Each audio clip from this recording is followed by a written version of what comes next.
CHGO Big Ten After Dark, presented by CHGO Bets Daily and powered by DraftKings Sportsbook, America's top-rated sportsbook.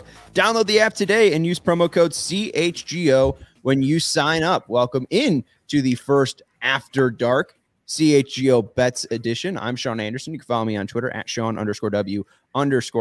I'm the host of CHGO Bets. Always with me is Cody Delmendo. You can follow him on Twitter at Cody_CHGO and his brand new CHGO hoodie. And our Big Ten / Purdue expert, Greg Braggs, is joining us as well. You can follow Braggs on Twitter at GBraggsJr23. What's up, boys? How we doing? How we doing? I'm good. Braggs is already saying that he's sweaty and gross because he's been wearing that sweatshirt for about 2 days because Purdue's #1 and Cody is probably in his feels because Illinois lost. So, I mean, I could guess your guys' mood just alone on this. And I know that the Cubs haven't signed a shortstop, so I know Cody's just not in a good mood. I'm extremely excited. You know, I've been trying to take it easy on Cody because I know he's stressed out about our Cubbies and whether or not they'll get a shortstop. But at the same time, yes, Purdue #1 in the country, second year in a row. Last year was their first time in program history. Now this is just like becoming a normalcy, stepping into the next echelon of great programs in this country with a great head coach in Matt Painter. They are the fastest team in NCAA history to go from unranked to #1 in the country. Pretty damn impressive. So it's yes, I'm very excited. Also just in the Big Ten picture because now they play Big Ten games in December and don't start them up in January. Cody's Fighting Illini are 0-2 in the Big Ten, and Purdue is 2-0. I mean, these are big things. I'm not trying to beat Cody down. It's just the truth. Like, I'm excited. You know, and Purdue had really good odds to start the year, and now, I mean, if you look at the Big Ten picture in its full scope, you can only really afford yourself to lose maybe 5 games in the Big Ten. So for Illinois to start 0-2, Purdue being 2-0, IU has lost the Big Ten game to Rutgers. Things are happening. Yeah, so right now in KenPom, 45 of the top 45 teams, 11 of them are in the Big Ten. So it might be a record year for the Big Ten in teams in the tournament, but you're right. I mean, every loss is huge. And Cody, I don't know how you feel, but it's not like huge Big Ten losses. I mean, you're not losing to top teams. Like Penn State is a pretty rough loss, especially double digits at home. How you feeling after that loss? Yeah, that was one of the more bigger letdowns because they did just beat Texas last week. So, you know, yeah, like the state of Illinois basketball right now, it's more about how they're going to bounce back now. I'm not worried. I know a lot of people on social media, Illini Twitter, were freaking out because of Brad Underwood in the post-game presser or whatever. He's going and like doing the fart noise or whatever. And I'm just gonna be real. Like anyone who's like bothered by that, I just think you're soft. Like that's just what I think. like because if he doesn't do anything, then we're sitting here wondering why don't they care? Why don't they care that they just lost by double digits by probably a bubble team at home? Like, and you're a top 20, not only a top 25, but a top 20 team. You're coming off one of the biggest wins in the Brad Underwood era, beating Texas. And then you come home and you lay it like one of the biggest eggs of his coaching tenure to Penn State. And again, I have nothing against Penn State. I do think that they're a decent team this year. They're the oldest team in the country. The oldest. Yep. The oldest team in the country. They got really good guards. And they shot like 50% from the 3-point line. Like they came into Champaign and just, you know, knocked them down. And then Illinois decided to not get back up for most of that game. So it is what it is. I'm not making excuses. But again, I do think people who are upset about like what he said in that post-game conference are soft. That's just so. Yeah, I'm at a state of now. How do you bounce back? They got 3 non-conference games. They got to play Alabama A&M. Then they play the bragging rights game with Missouri.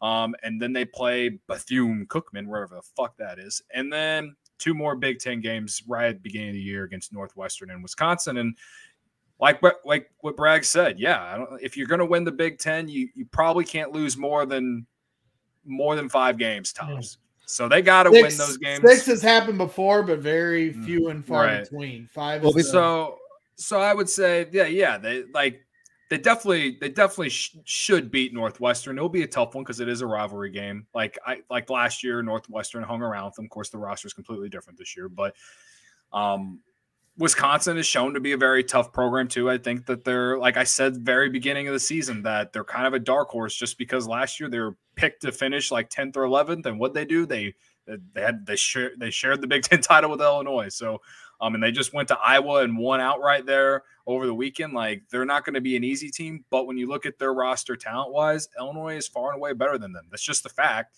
That's no slander to them. It just is what it is. Will Illinois be able to play up to that talent that they have? Will they play up to that expectation? I don't know, because right now it's like either Terrence Shannon Jr. is the one running the team, or it's, Matthew Mayer's been pretty good the last 2 games, but Terrence Shannon Jr. was basically non-existent. So in my opinion, Illinois has got to get those 2 guys going on the same page at the same pace. Get them going both offensively, and if that happens, then the rest will follow. They couldn't have had a worse draw for their 2 December Big Ten games. Rutgers on the road is hard no matter what the year is. It was Maryland. Maryland on the road. Yeah. I apologize. But Maryland's good too. Rutgers beat IU, and that's a tough game for IU. So the 3 losses between IU and the 2 for Illinois are nothing really to shake your head about. Yes, Penn State at home was tough. They had just had a huge game against Texas at Madison Square Garden, Illinois that being, and a miracle win in overtime. There's a lot of emotions that come with that. And then they come back home, not making excuses, but at the same time, it's a tough draw. It's in 11 a.m. Tip, which sometimes that can take the air out of the stadium, where you get the buildup for the night game as you're used to playing normally in the Big Ten. Like, again, not making excuses. And again, like Cody said, the oldest team in the country, Penn State is, and they're a lot better than people realize. And, we'll get to who we think is going to make the tournament, but Penn State is certainly in that category. So, not obviously you're never going to want to lose at home if you want to win the Big Ten Conference, but it's also Penn State's going to give a lot of teams trouble, Purdue included. So, it sucks. It's a tough start to the year, but again, 2 tough games. I mean, Purdue played Minnesota and Nebraska, and they barely snuck out of Nebraska at Nebraska. There's no easy games on the road in the Big Ten, Sean. Nebraska's been over the last few weeks. Nebraska. Sorry, Sean. Nebraska has been surprisingly better than I expected the last few weeks. At least we'll see if they. Taminga, he's like Nebraska Curry, right, Sean? Yeah. I don't know. Hey, Nebraska, man. No, I was just going to bring up, Jalen Pickett and Seth Lundy have been great for Penn State, and if that team makes the tournament, they could be real dangerous. I think it was Dan Outlaw in the chat saying Penn State could surprise some people. And Ray in the chat, too, saying that he believes the Illini will bounce back after their win. And shout out to Herb, too, who said Purdue will still suck. So, hey, don't get your feelings, Herb driving home right now? I got no problem giving you crap. See, Cody, I'm taking it easy on because he's a Cub fan. He's on my side of things. You're a Sox fan, so I'll come if you want. I'll direct all my attention at you from now on with my Purdue shit talking, Herb. I'll come. Direct it directly at Herb. That's who deserves it. I mean, if you're a Minnesota fan, if you're a Purdue fan, you should be giving all the shit in the world to Herb Lawrence.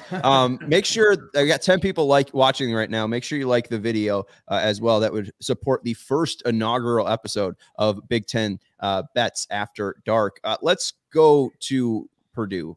What's the next game? And by the way, we made the graphic today for our debut show, and we put Illinois on the graphic. I get we're a CHGO show. Our demographic is Chicago. We all don't live in Indiana, Brags. We're number 1 in the country. Let's, I'm just, I know there's gonna be some Purdue fans. Brags is so high right now. I dream of being as high as Brags is. I don't know who's in charge of these graphics around here, but I'd have been putting Zach Edey on that graphic. Oh, baby. My God. No Zach Edey. Not yet. He's got to earn it, or at least beat Illinois. Before we get into my Purdue question, did you get a new drink too? Did you finally clean out your water bottle? My brick juice. Good. Corey Wooten calls it. You said you didn't know where Bethune-Cookman was, Cody. We want to play this game. Where is Bethune-Cookman? New York. I was going to say, sounds like Pennsylvania. No. You're cold. Wow, we're cold. Both climate-wise and guess-wise, I guess region-wise. So I guess Texas. Close. It's Florida. The Bethune-Cookman Wildcats from Dayton, Florida. We'd have been here all day naming all the states. Right. That's why I ended after 3. Purdue, 10 wins so far, undefeated on the year. Where do you see their next loss coming from? Purdue? They're going undefeated, man. No. I mean, when they start Big Ten play back up, they play Rutgers at home. Certainly not a game that you can take lightly. Rutgers always give Purdue a tough time at home or away. So that'll be an interesting one. They have Davidson this Saturday. And last year, when they were number 1 in the country, the first game they played as number 1 in the country, they lost at Rutgers. This is a neutral site game in Indy playing Davidson. They were a tourney team, I believe, last year. And it's an interesting game because Fletcher Lawyer plays his older brother, who's one of the top scorers in the country. I do not think Davidson's going to be that game, but certainly something to think about with Purdue being number 1 and, getting that monkey off their back of actually winning a game while they're number 1 in the country and not losing their first. So if you run through their schedule, who do I think their first loss will be to? They play at Michigan. Maryland's at home. The home games are tricky. It's tough. You don't think it's going to come in that first week of January? Michigan, I would have. You don't think it's going to come Rutgers, Ohio State, or Penn State? Their schedule really lays out for them early on in Big Ten play. But if you want me to be fair to this conversation, they barely snuck out of Nebraska. So I'm going to go with Penn State at Penn State. That'll be my prediction because I could push it all the way to end of January for some of their tougher matchups. But at the same time, I got to try to be level-headed. I gave you take the points with Florida State. And I was correct on that. Yes, so I can be unbiased in my assessment, even though I'm extremely excited for what's going on with Purdue. But at the same time, you take a step back.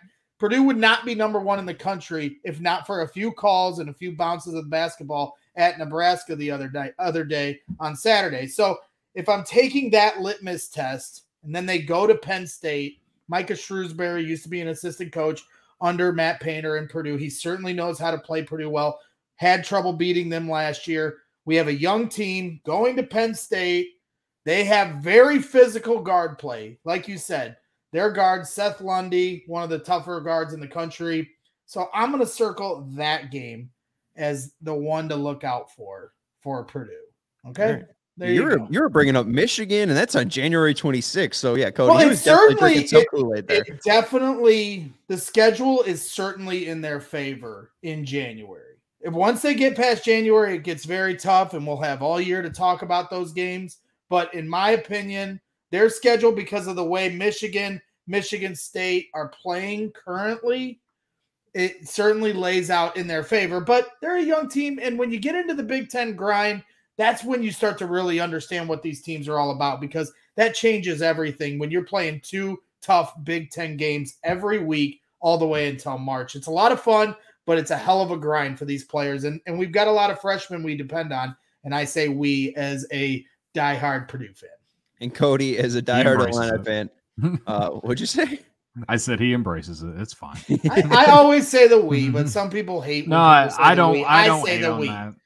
I don't hate on it. I try not to do it because I don't want anyone to give me the slander, but I will never hate anyone for saying something like that. It's cool. I think you're not a Purdue alum, right? No, I went to I think if school of partying after high school. With college, I think it makes more sense if you're saying we, especially if you're an alum. Because, we as the school and the school base makes sense. But, when you're a Cubs fan, you don't do anything for the Cubs. You have not put on a uniform. Cody spent a lot of money at the Wrigley Winterland, and so did I. So it's we, okay? I'm donating money to the Carlos Correa. Players, they get paid to be on the team. We pay the Cubs to be a part of their fan base. We're not like the fake fans in Wisconsin that pretend like they own the Packers, okay? We can say we. People have shares, man. But Cody, I saw Missouri play against Kansas. Kansas handled them very easily. I don't know if I'd be too worried about the Illini going up against Missouri, but it is the bragging rights game. Anything could happen in there. But then when they start up Big Ten play, they do have Northwestern, and I do want to bring up this. You had a take earlier that I completely disagree with. Northwestern has new uniforms, and let's show them on the screen here, Steven. kind of going with the Bulls City Connect jerseys from like 2 years ago, but they're taking the Chicago flag. Why do you like these, Cody? Yeah, I was gonna say pull the Brad Underwood fart noise audio. I honestly just like anything really with the Chicago flag in it. Like a few years ago, the Bulls, like their City Connect, or not City Connect, but City Edition. Yeah. It was like a all powder blue. Like those sucked, but the one before that with the cursive Chicago, but had that like same type of color scheme. Those were sick. That was like the second ones they put out. I'm pretty sure. Maybe it was the first or second. I don't know.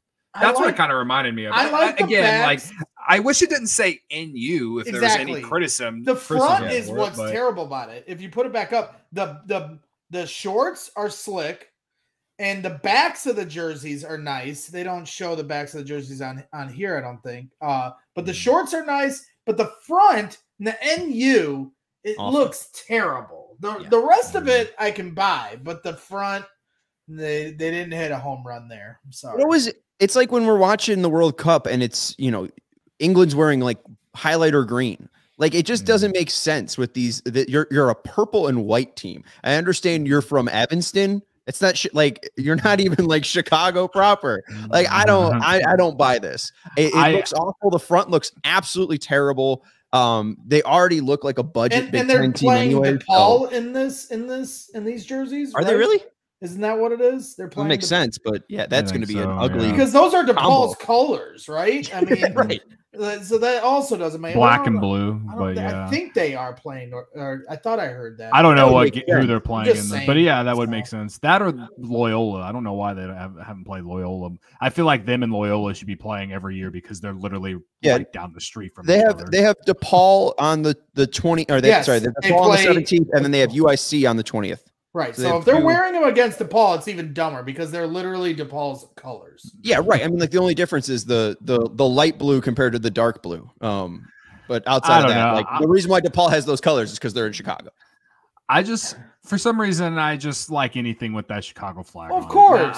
Again, like the NU part, it's not like, it could have been better, but I saw it and reacted immediately. Maybe I should have. Some of it's nice, but they didn't hit a home run with it. Greg in the chat. It's not the greatest. It's not the greatest one. Greg, great name, is asking in the chat if we've talked about Fran McCaffrey yet. He had a meltdown in the Wisconsin game. That was one of the most all-time great meltdowns with the glare and the he gave to the ref. It was an all-time Fran moment. That was my reaction when they couldn't beat Wisconsin. I had a 4-leg teaser, and all I needed was Iowa minus half a point, and his team couldn't come through after I took Iowa State to cover 3.5, and they were down 20-2 in the first 10 minutes against Iowa, and then they go and choke against Wisconsin.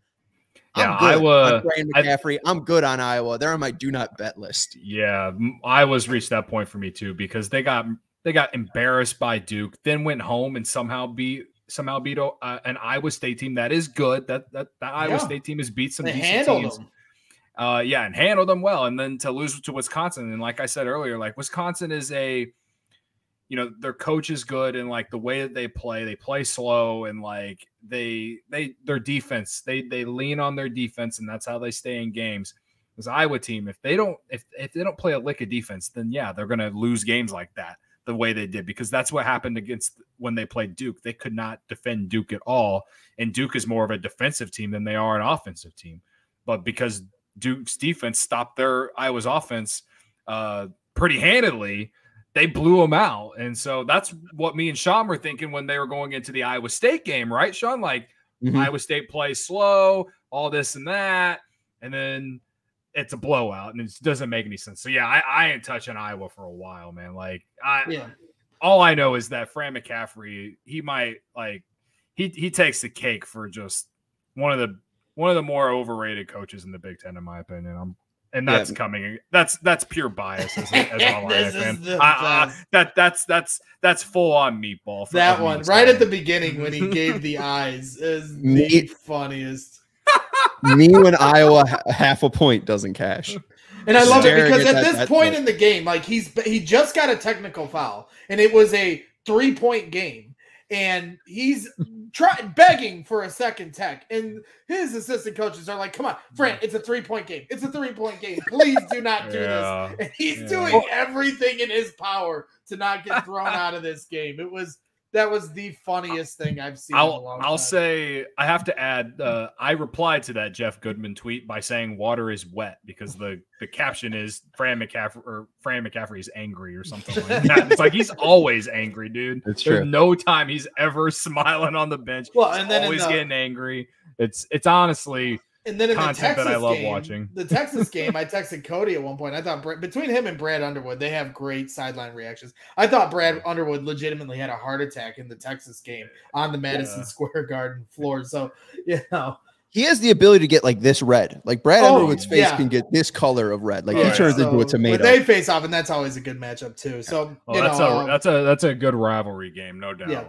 It's become a really good rivalry game over the last. Well, they need one in the Big Ten, because the fact that Illinois' rival is Missouri makes absolutely no sense, other than they're kind of rivals with Indiana. It's stupid. They need a real Big Ten rivalry. Indiana's biggest rival is North Carolina. Take Purdue's rival. Get your own rival, Cody. I don't even think of Indiana and Purdue as a rivalry, though. I think of Indiana and North Carolina as one. I really love to hate Michigan. Huge rivalry. I really love to hate Michigan, especially after what's his name, Hunter Dickinson. So I don't know if you guys know, but Hunter Dickinson does a podcast with Jordan Bohannon, and one of the guys from it's a Barstool podcast. Yeah, I watched this clip. Yep.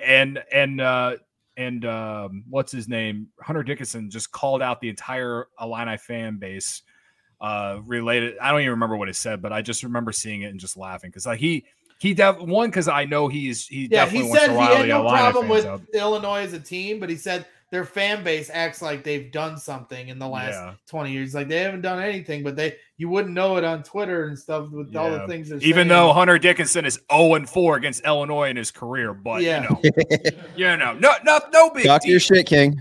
Yeah, I'm not a big Hunter Dickinson fan either, so we can go at him here on this podcast all day long. What the fuck has Michigan done? Michigan hasn't won a tourney since 98 or 89. All right. Like it's not like Michigan's rolling in the rings here.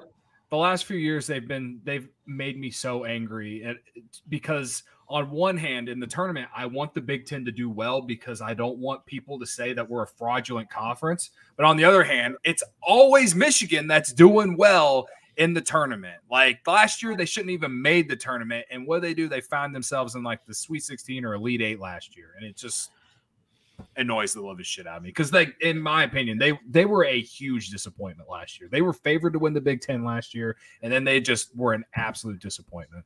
This year they haven't shown that yet. They played a lot of tough teams, but I don't know. But like as far as winning a national championship, like no team in the Big Ten has won a national championship, and I don't even remember the last time. It's been a while. I think Michigan State was the last one to win it. But we're going to take a break, and we'll talk a little bit about Michigan and where they stand in the Big Ten. We're going to give you how many teams on our list of what teams will make it into the NCAA tournament from the Big Ten, at least our list in December, before Big Ten really gets starting. The Big Ten action really gets starting and rolling. But Michigan is one of the teams in the top 45 of the Ken Pom ratings right now.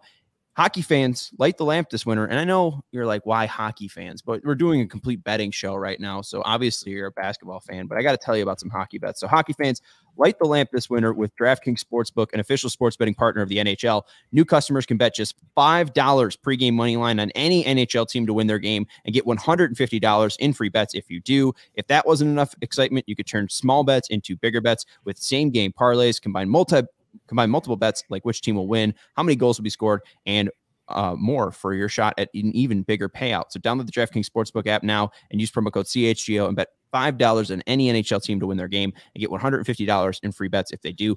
Only at DraftKings Sportsbook with code CHGO. Minimum age and eligibility restrictions apply. See show notes for details. The Washington Capitals are taking on the Chicago Blackhawks tonight. The Capitals will probably win this game. So if you're looking for a team to bet on moneyline to get those $150 in free bets, you could bet on the Capitals to win this one. But I'm going to venture into hockey betting tonight. I was talking to Mario Tirabassi, who went to morning skate earlier, drove in all the way from Wisconsin or wherever the hell he's from, drove in all the way from Wisconsin, was here at the office for like 8 hours and then went to the United Center. So he's putting in a long day of work, but I talked to him about some hockey bets and I got a couple for you. I lost my same game parlay on Monday Night Football because Kyler Murray got hurt and Ramondre Stevens got hurt. So that was a loss, but it was a bet. Even if your bet loses, you get a free bet. So I got a $10 free bet. I'm going to bet on Alexander Ovechkin to be the last goal scorer in the Capitals-Blackhawks game.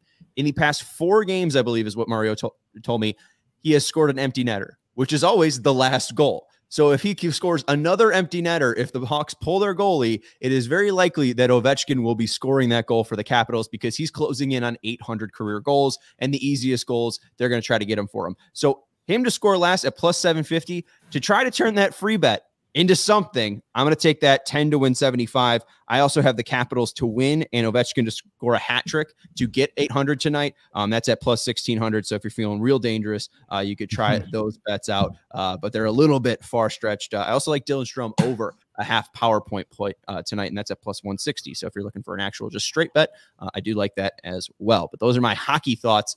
You guys want to get into some Big Ten tournament thoughts or Big Ten and the tournament thoughts. All right. So I went through the past couple of years and put together the list of how many teams have made the tournament from the Big Ten in the past couple of years. Last year, there was 9. 2021, there was 9. No tournament in 2020. 2019, there was 8. 2018, there was 4. 17, 16, and 15, there were 7. And 2014, there was 6. So it seems as of late, I mean, this has been the cream of the crop of the NCAA tournament or the NCAA. They haven't been able to get a champion, but a lot of teams as of late, 8, 9, and 9 in the past 3 years. So how many teams are we actually expecting? Because I said 11 teams from the Big Ten are currently in the Ken Palm's top 45 ratings. Indiana, who was a last seed out last year, was at 48. So it's very possible that all 11 of these teams could make it in. But how do we see the season unfolding here?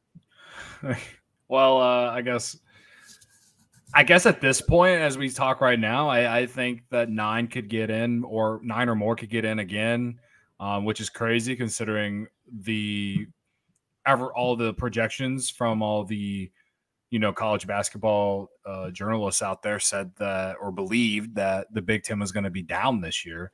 And the Big Ten has performed well in the non-conference this year, right? Like, yep. Illinois beat UCLA. They beat Texas. Purdue, obviously, they beat Gonzaga. They beat Duke.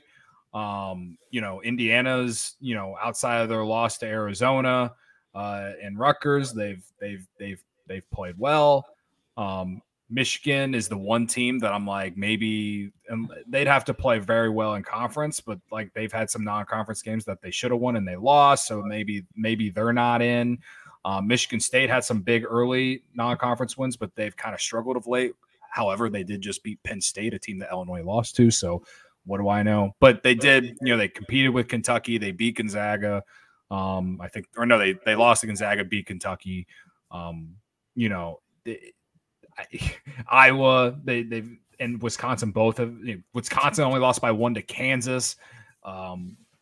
There's been a lot of games won and games where it's not going to affect their resume negatively. So I would say 9 or more. Do I think I still think that at the end of the year? I'm not sure. It's just going to depend because this is what the Big Ten is. And Greg would probably agree with me on it. It's a fucking wasteland, man. Like, we all just beat up on each other. And that's why when you get into March, the Big Ten never freaking shows out. Like, and it's disappointing and it makes me upset. But this is what the Big Ten is. It's super competitive. And then, like, every game is not easy. And that, like, eventually takes a toll on the players. That's my general belief in it. So, I mean, I wish I was wrong. Who are your 9? Do you have a 9 or you just think it's 9? So I'd go Purdue, Indiana, Maryland, Wisconsin, Illinois. How many is that? That's 6. 6. Penn State, that's 7. And then right now I would put Michigan and Michigan State in, but I could see 1 or 2 of them falling out by the end of the year. And that's only because, like, especially Michigan, they haven't really impressed as much in the non-conference. But if they have a really good Big Ten season, then for sure they'll be in there. I mean, and also the strength of schedule. Like, again, I didn't think Michigan deserved to be in it last year. And then they got like a 10 seed or whatever.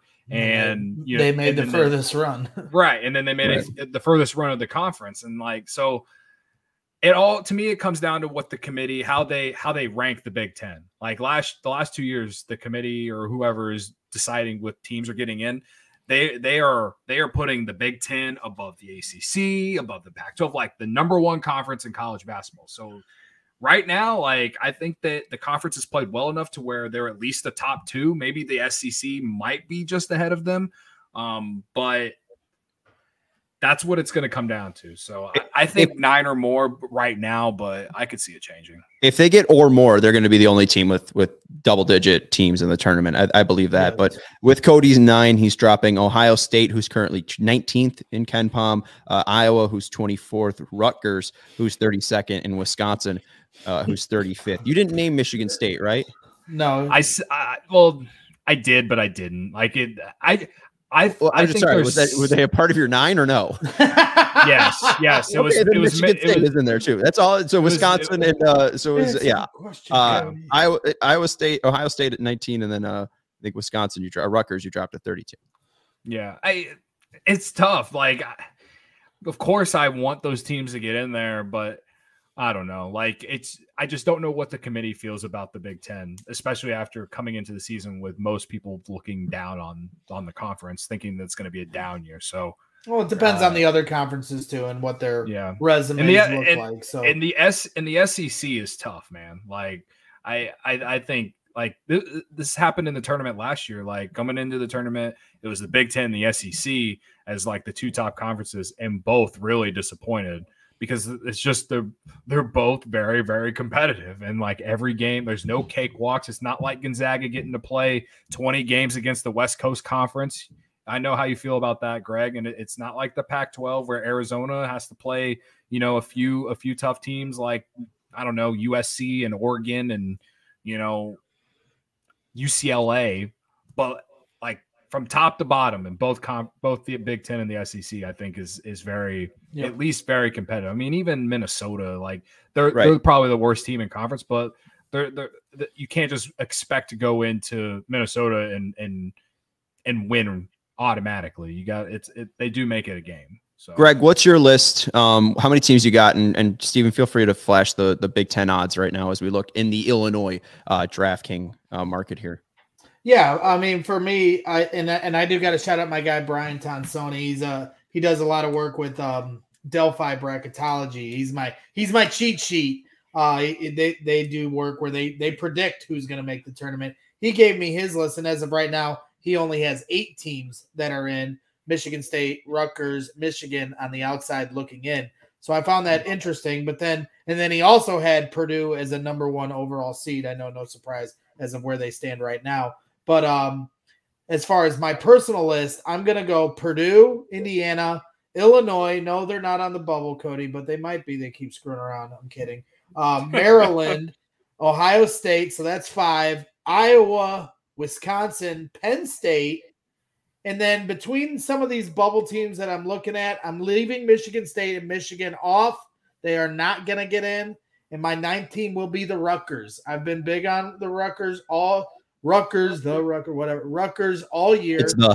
Yeah, whatever. And I said they're a dark horse to win the Big Ten. I mean, I know it's a long shot, but if we're just trying to take long odds and put a little, $20 on something and make some money off it, I think Rutgers is a great play. Cody brought up Wisconsin to start the year as his dark horse. That's looking like a really smart move as far as how they've looked this season. They just look like a typical Wisconsin team. They have a freshman, Esigian, who's a real player. I mean, he's got a lot to learn, on both ends of the court, but he's a player, And then I have a lot of respect for Tyler Wall as one of the more underrated post players in the country. So I thought Wisconsin was definitely a good pick for a dark horse to win the Big Ten as you looked at those odds. And I still am big on Rutgers. They're going to lose some games here or there, but at the same time, they're going to give everyone hell, just like Penn State. And, the center they have, he knocked down a 3. I always mispronounce his name. Omiuri. He is a player. I mean, he's just as much of an effect on the game as Zach Edey is down low. Like, he's really long, big, athletic. And like I said, I watched him knock down a 3 the other night, and I was like, man, he's got that to his game too. you know, I've always been impressed with the Rutgers. So that's 9 for me. And I got Michigan and Michigan State on the outside looking in this year. I don't know if Michigan is going to be able to pull the rabbit from their hat like they did last year and sneak in the back door. And I think Michigan State is starting to taper off. I think they're going to have a tough time in Big Ten play. They have an injury to one of their key players right now. So, you know, they're going to have an uphill battle all year just with talent alone. I just don't think they have the typical Michigan State teams that we're used to. It's just tough to say, yeah, Tom Izzo's not going to make the NCAA tournament. So, like, that's why I put him in there. And that's no disrespect to, like, Ohio State or Rutgers. Or, like, yeah, I for sure think that they'll get more than 9 teams. I just don't know if we'll think the same at the end of the year. Like, I only have 8. I don't think it's. I think it's possible they could have double digits, and if Iowa proves me wrong, they could clearly get in. I don't think it's.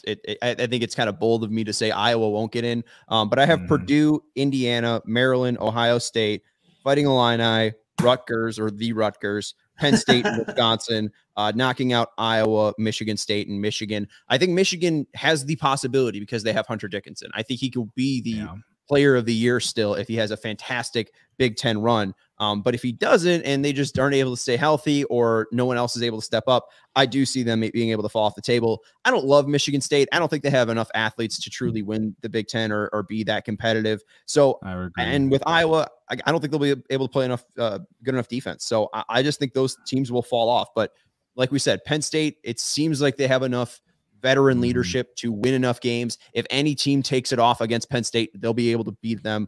Rutgers just seems like it's got enough mojo right now, and it's very early season, and that could be derailed really quickly. But yeah, the Rutgers seems like a machine right now. So yeah, I'll go with those 8 teams. And one team that we haven't mentioned regarding to this, at least, like Nebraska has it been impressive? They beat Creighton at Creighton, and then they almost beat Purdue the other night. Like if they play well in conference, like they could be a bubble team like I think Penn State could. And I am putting that plus 10,000 on Nebraska to win the Big Ten. But like, you know what I mean? Like that's just how the committee will look at the Big Ten. Nebraska could end up being a quad 1 win for Purdue. That's a great compliment for Nebraska that they are starting to become that type of a team. That I think they're more in line of what Penn State was last year. So Penn State was on the outside looking in, but they were a team that you didn't really love to play because they were going to battle the whole way through. And I think Nebraska has that now. They have the components. They play defense. They got some shooters. So they're certainly going to be tough, but I don't think going through the gauntlet of the Big Ten season, I don't think Nebraska is going to be able to make it. Yeah, they got another big game, and it's not Big Ten, but it's on Saturday against Kansas State, a team that's above them in the KenPom rankings. So we'll see if they're able to keep it up. Creighton, which was a top 10 team, and they damn near almost beat Purdue, and that would have been 2 top 10 wins in the country, and they would have been tied with Purdue for most in all of NCAA basketball for it. So before Creighton, though, Indiana handed it to them. So it hasn't been perfect for what team are we talking about at this point? Nebraska. And football. Let's wrap it up. And Cody, you got any bets for tonight? You got your $10 to $1,000 challenge here. Yeah, I had to take a break last night because I had a terrible gambling weekend, guys. Army, Navy under. Me and Sean talked about it. Why are you bringing it up? Because it was brutal. It was it was a top 5 bad beat of the year. It's top the worst. 5. It's worst beat of my life. It was awful. Just absolutely awful. We should be like contacting the books and asking for a refund because that under was a lock and then it had to go to overtime and just after 35 minutes of play, there was 13 total points. There was no completed passes until the over hit.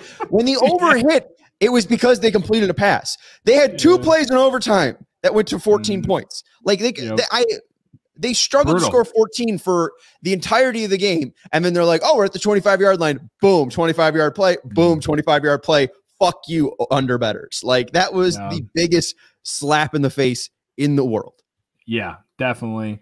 The first Army-Navy game to go to overtime. Thanks for bringing it up, Cody. I'm sorry. Sure. But I'm just stating that it was a tough weekend. So, but I did have Patriots -2.5 last night, so that kind of helped me. And I did take one of those promos on DraftKings. Was it Luka Doncic and CHGO Alexander? Plus 100. Both to score 25. Both to score 25. I'm actually taking the Giannis Antetokounmpo one tonight just to get a double-double. It's like from -410 to plus 100. I don't care if it's a trap. It just seems like a lock to me because it's Giannis and that's just what he does. So I am dabbling on that. But the one college basketball play tonight I'm taking is Memphis plus 7.5. $10 to win $1,000. It's minus. I think I got it at -115, so we'll move it up to like $18 in some sense if this one hits. But going up against Alabama coming off. I don't know if you guys saw it, but Alabama and Houston on Saturday was awesome. It was a great game. I bet the under. I think I bet the under. I think I bet the under in that game. And I think I won it by like 1 or 2 points. It was a sweat at the end. Well, it was a big win for Purdue because Alabama beating Houston helped catapult Purdue into #1 and let me help beat my chest here. I like Memphis tonight because now Alabama has to now do exactly what Illinois did after beating Texas. They play a home game against a good team in Memphis who just beat Auburn the other day. Right. They have to get themselves back up and play, a big non-conference game at home. So I do think Alabama is a very solid team. I do think they win, but 7.5 seems like a lot of points for a team in this spot, similar to like what we were talking about with Illinois. So that's why I'm taking Memphis tonight. The only thing I'm a little weary about is the fact that Penny Hardaway is a coach, and I don't know how I feel about him being a coach. But anyway, yeah. What's the Penny shot for? Don't take a shot, dude. Their team was so bad last year, man. They had so much talent, they just completely flopped, man. Like, I bet on them last year, like preseason to win the title. It was like $2 to win $82, and look how stupid I was. Memphis didn't win the title. I'm with you though. I'm going to Teaser Town tonight, and I'm going to ride Memphis. I don't like that 7.5 number, but I don't know if I love Alabama at 2.5, right? I think this could be a close game that Alabama wins, but I'll just take Memphis at plus 12.5. Let's go the other way with the teaser. I like Memphis plus 12.5. I do like Iona minus 1.5 as well. They're taking on Princeton. That game's already started, and I do like North Carolina State versus Furman, and that one's already tipped off as well. And that one's looking real nice for me as NC State, I think, is up by 20 at the half. 48-29. So this teaser town's already started, but this is at plus 130, a 5-point teaser. And I teased Iona at minus 1.5, Memphis at plus 12.5, and NC State at minus 1.5. And I'm feeling pretty good. Yeah. And Sean, you were giving me crap a couple weeks ago when I was excited for December 17th and all these great matchups coming up this Saturday. And now here we are. So it's a relevant conversation.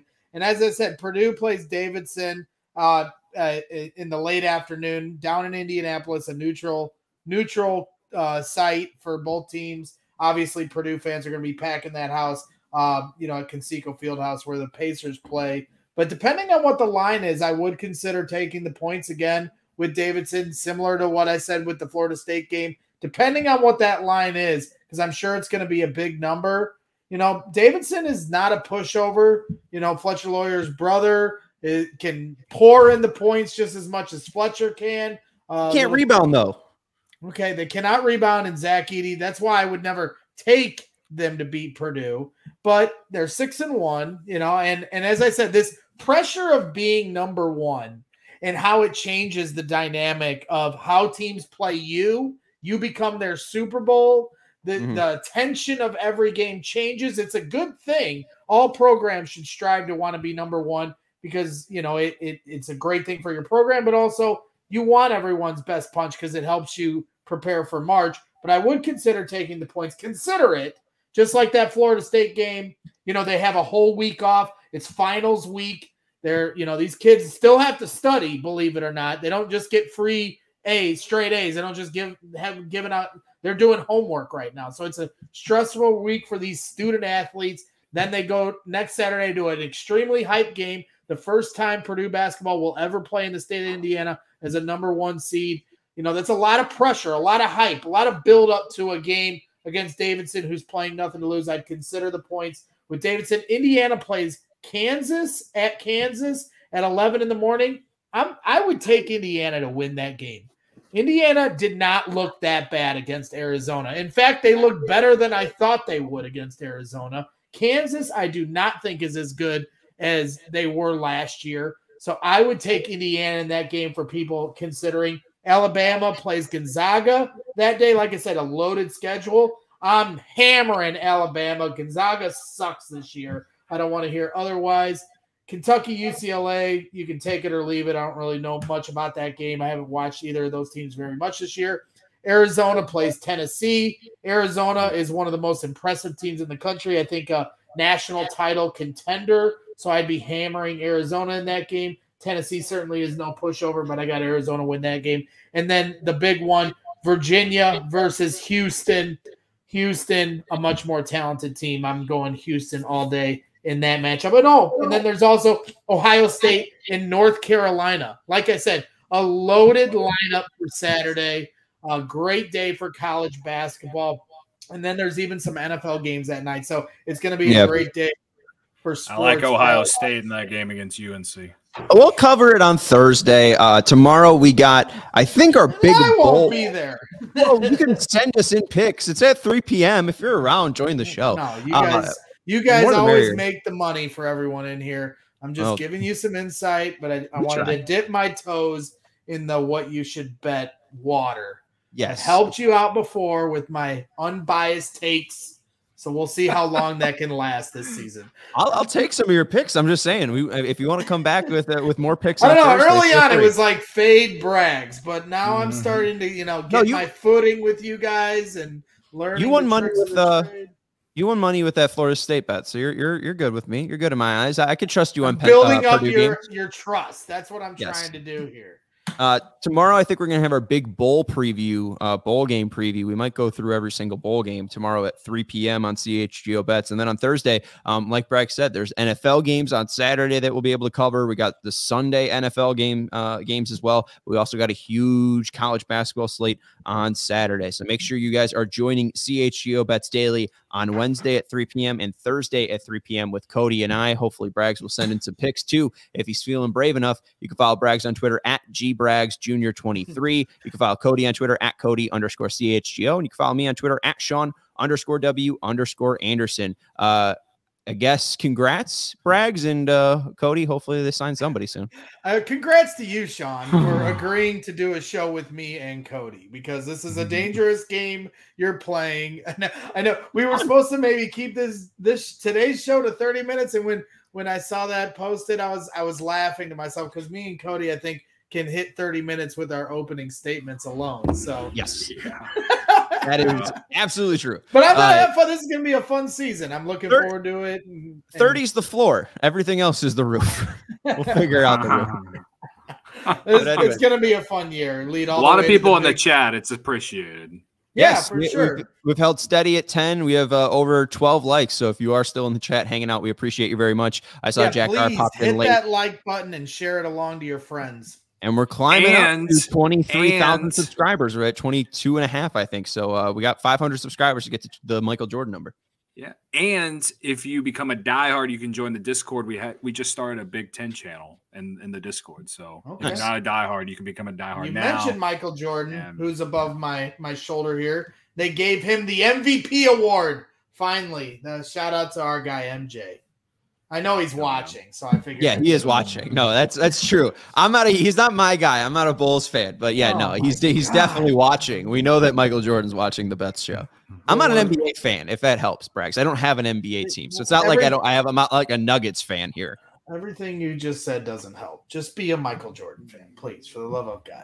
I mean, I watched The Last Dance. I respect him. I think he's cool, but like, you know what? I don't have those connections because I'm young. Kids. I don't have a retirement fund yet, Braggs. I'm the old man of this show. It's gonna take some getting used to. Hey, Cody ain't that young. He's older than me too. Anyways, I'm just used to working with old man Carmen on CHGO Bears. So. That's fair.